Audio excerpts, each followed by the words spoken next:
Olá, meus amados irmãos e irmãs. Estamos aqui mais uma vez para falar sobre o Evangelho de Deus, aquilo que Deus nos incumbiu para fazer nessa terra, para viver uma vida santa, alegre na tua presença. Então, continuando as cartas aos Tessalônicos, segundo Tessalonicenses, nós iremos discorrer alguns assuntos em que Paulo tratava. Sabemos que Paulo foi expulso, quase foi expulso de Tessalônica, a ponto dos tessalônicos chegarem às autoridades e pedir a sua retirada, justamente por isso, porque ele estava anunciando o Evangelho, estava orientando e falando também sobre a apostasia, sobre a vinda do iníquo, do maligno, o tentador, o sagaz, aquele que induz para as coisas erradas nessa vida. Então, o que tiramos de lição, o que Paulo já falava nesse tempo? Então, discorrendo um pouco sobre esse assunto aqui, nós iremos falar sobre 2 Tessalonicenses 3, que fala sobre o que Paulo pedia, né? Nós temos dois tipos de ataque aqui, os ataques externos e os internos contra a igreja. E aí Paulo começa falando assim, ó: finalmente, irmãos, orai por nós, para que a palavra do Senhor se propague e seja glorificada, como também está acontecendo entre vós. Então nós notamos aqui o que Paulo pedia. Paulo pedia oração para que ele fosse um instrumento da palavra de Deus, que ele levasse o evangelho a cabo, que ele conhecesse a verdade dentro das escrituras. E assim ele estava passando para os irmãos.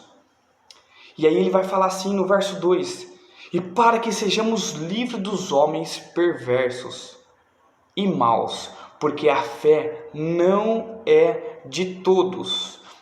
Então aqui, Paulo, o que esses homens perversos eram? Aqueles que não deram crédito à verdade. Como nós vemos nos dias atuais, as pessoas perseguindo os cristãos, perseguindo pelo que você faz, perseguindo o que você faz, sobre o que você lê, o que você prega. Então, esses são os homens maus, os homens que querem ferir o nosso interior.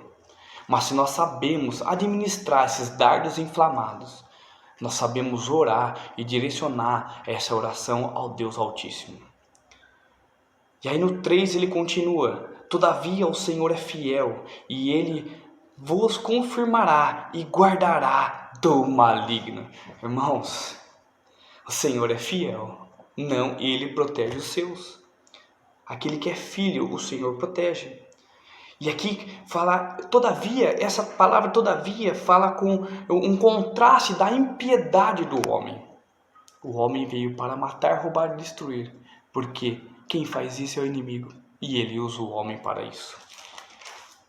E aí continuando, no versículo 4 fala: nós também temos confiança em vós, no Senhor, de quem não só estáis praticando as coisas que vos ordenamos, como continuaremos a fazê-las. Então, aqui nós estamos fazendo o que o Senhor prometeu, anunciar. Nós estamos dizendo as palavras de vida, aquelas que vão ficar eternamente. E aí no 5 ele vai falar sobre a expectativa de vida sobre a volta de Jesus. Ora, o Senhor conduz aos vossos corações ao amor de Deus e à constância de Cristo. Então, constância é a expectativa que nós temos em Deus. Ele é a nossa constância. Essa expressão ela pode se referir à nossa expectativa sobre a volta de Cristo, a constância que nós temos para chegar até o reino. Então você está vendo que uma palavra pode nos direcionar à vida eterna, com a nossa prática, com a nossa humilhação e com a nossa devoção total ao Senhor.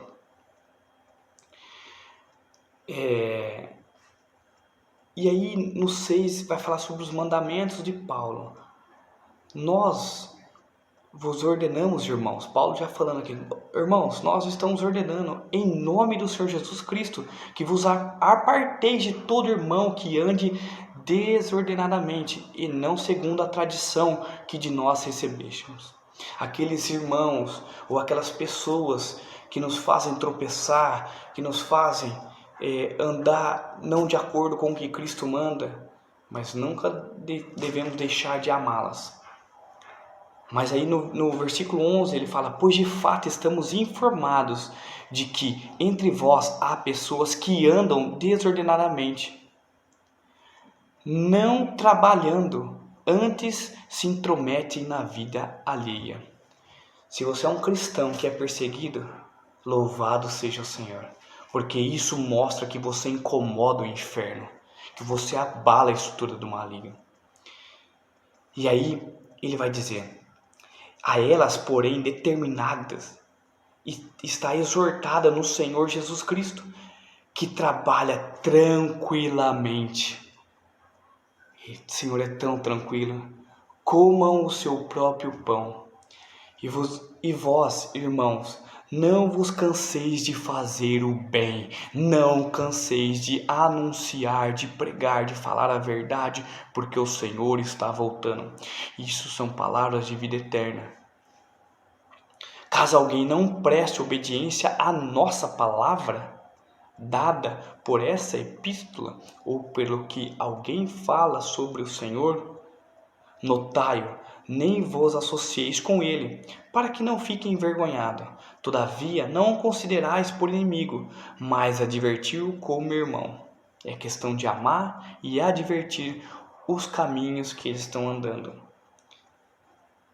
Irmãos, advertir que fala o alvo da disciplina. Então, era a reforma de vida e a restauração do ofensor.